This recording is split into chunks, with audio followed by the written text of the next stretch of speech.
Bismillahirrahmanirrahim. Alhamdulillahirabbil alamin. Wa bihi nasta'in ala umuri dunya waddin. Wassalatu wassalamu ala al-mab'uts rahmatan lil alamin sayyidina wa nabiyyina Muhammadin wa ala alihi wa sahbihi ajma'in. Allahumma salli wa sallim ala sayyidina Muhammadin miftahi babi rahmatillah adada ma fi ilmillah salatan wa salaman daimaini bidawami mulkillah wa ala alihi wa sahbihi. Rabbi syrah li sadri wa yassir li amri wahlul 'uqdatam min lisani yafqahu qawli wa saddid lisani wahdi qalbi bihaqqi sayyidina Muhammadin sallallahu alaihi wa alihi wasallam.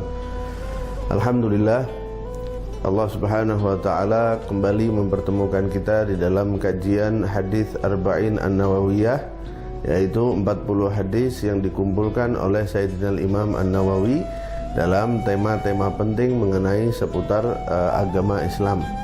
Pada kesempatan kali ini kita sampai pada hadis yang ke-16, di mana hadis itu berbunyi an Abi Hurairah radhiyallahu anhu anna rajulan qala lin nabiy sallallahu alaihi wa alihi wasallam ausini qala la taghdab faraddada miraran qala la taghdab rawahul Bukhari.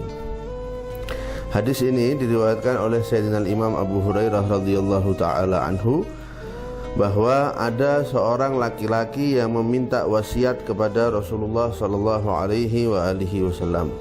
Para ulama kemudian berbeda pendapat mengenai siapa laki-laki yang bertanya kepada Rasulullah sallallahu alaihi wasallam ini. Sebagian di antara mereka mengatakan bahwa laki-laki yang dimaksud adalah Sayyidina Abu Darda radhiyallahu anhu. Sedangkan sebagian ulama yang lain mengatakan bahwa yang dimaksud adalah Sufyan bin Abdullah Ats-Tsaqafi.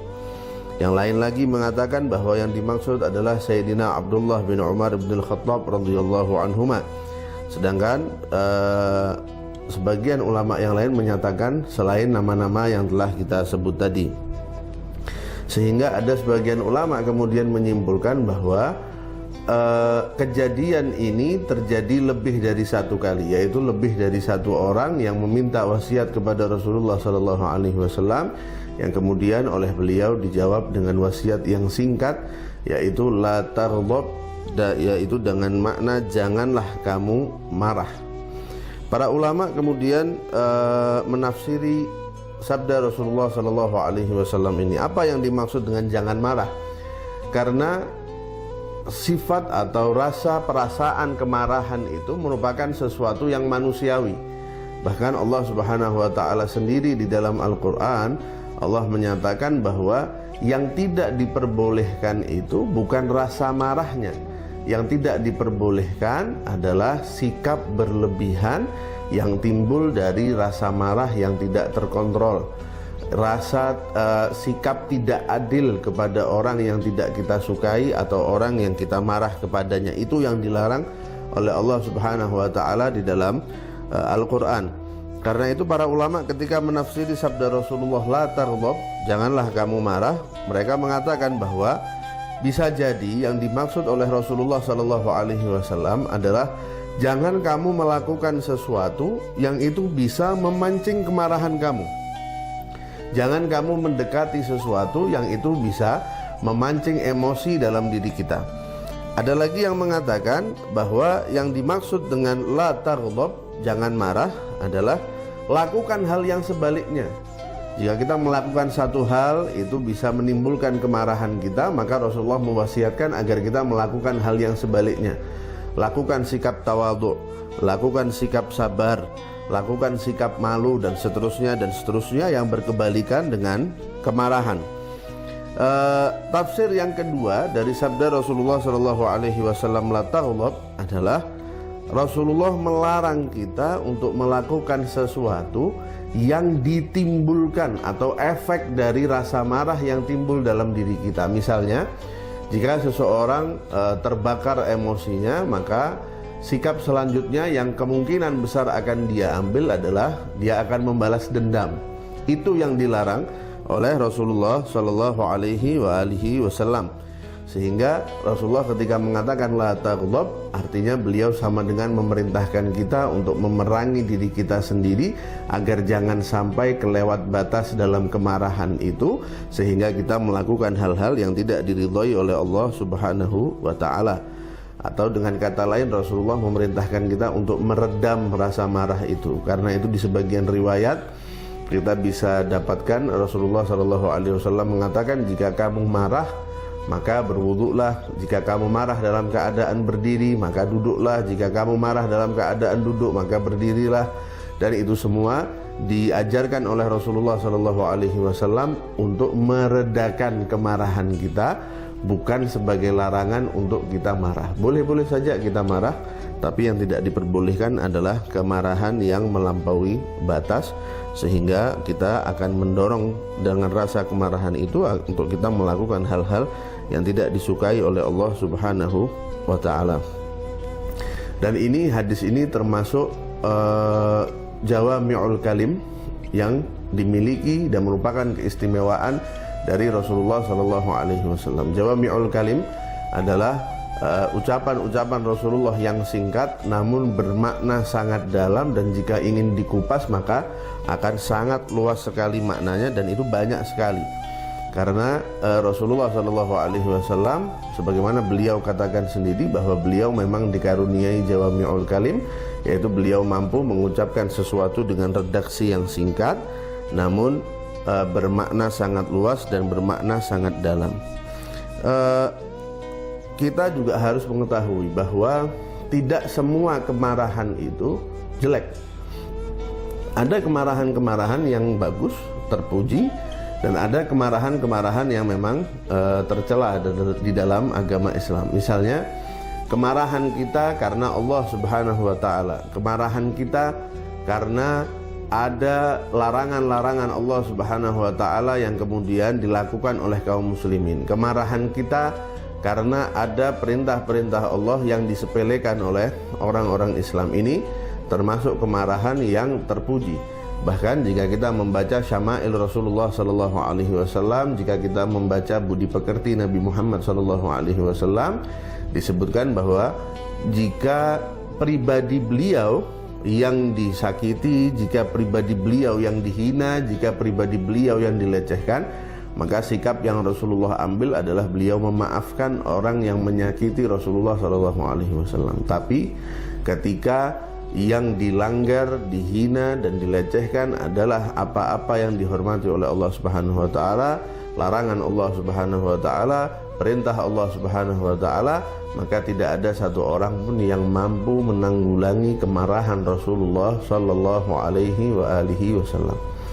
Termasuk dari kesempurnaan akhlak seseorang, termasuk dari kesempurnaan diri seseorang adalah dia marah pada waktu-waktu yang tepat dan dengan cara yang juga tepat.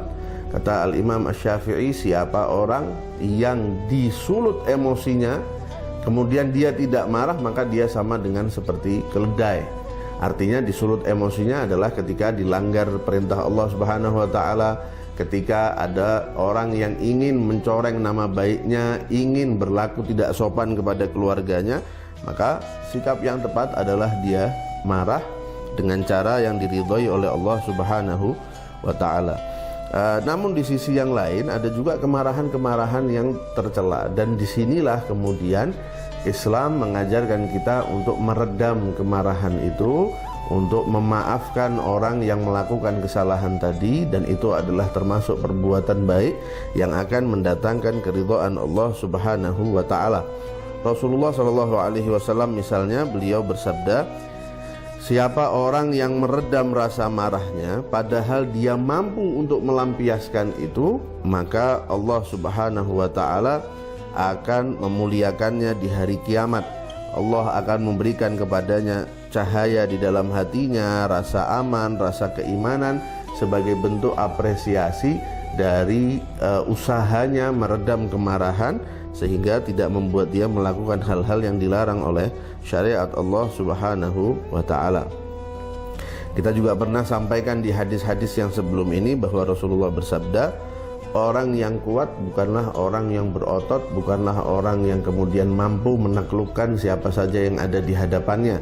Tapi orang yang kuat yang sebenar-benarnya adalah dia yang bisa menahan dirinya ketika diliputi rasa marah.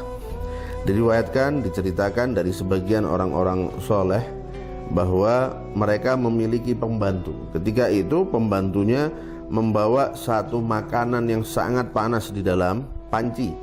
Tanpa sengaja pembantu ini kemudian tersandung dan menjatuhkan kuali tadi di atas anak bayi dari tuannya, sehingga anak bayi tersebut kemudian meninggal dunia. Si tuan ini kemudian merasa sangat marah karena anaknya terbunuh. Saat ini anaknya sudah meninggal dunia sebab kelalaian yang dilakukan oleh si pembantu tadi. Namun pembantu itu kemudian mengutip firman Allah Subhanahu wa taala. Dia mengatakan, wahai tuanku, sesungguhnya Allah Subhanahu wa taala berfirman, wal kadhiminal ghaidha, orang-orang yang menahan kemarahannya. Maka tuannya lantas menjawab, qad kadzamtu ghaidhi, aku sudah meredam rasa marahku. Budak ini masih melanjutkan, Allah berfirman, wal afina 'anin nas, dan orang-orang yang memaafkan manusia yang berbuat salah. Tuannya lantas menjawab, aku sudah maafkan kamu. Budak ini masih melanjutkan juga firman Allah Subhanahu wa taala, wallahu yuhibbul muhsinin, sesungguhnya Allah suka kepada orang yang berbuat baik. Maka dia mengatakan kepada budaknya, kamu aku bebaskan dengan mengharap keridhaan Allah Subhanahu wa taala, dan ambillah 1000 dinar ini sebagai hadiah untuk kamu. Sehingga hadis ini kemudian mengajarkan kepada kita bahwa yang terlarang di dalam agama ini adalah sikap berlebih-lebihan dan melampaui batas. Sekali lagi, kemarahan adalah sifat yang manusiawi, kemarahan adalah sifat yang normal, dan yang terlarang di dalam hadis ini adalah sikap berlebihan dalam kemarahan sehingga kita melampiaskan itu pada sesuatu yang tidak diridhai oleh Allah Subhanahu wa taala. Mudah-mudahan Allah Subhanahu wa taala membersihkan hati kita, menjaga diri kita, dan menjadikan kita orang-orang yang mampu menahan amarah dan termasuk orang-orang yang mudah memaafkan orang lain, tapi di sisi yang lain juga menjadikan kita sebagai orang-orang yang marah karena Allah Subhanahu wa taala. Amin ya rabbal alamin. Assalamualaikum warahmatullahi wabarakatuh.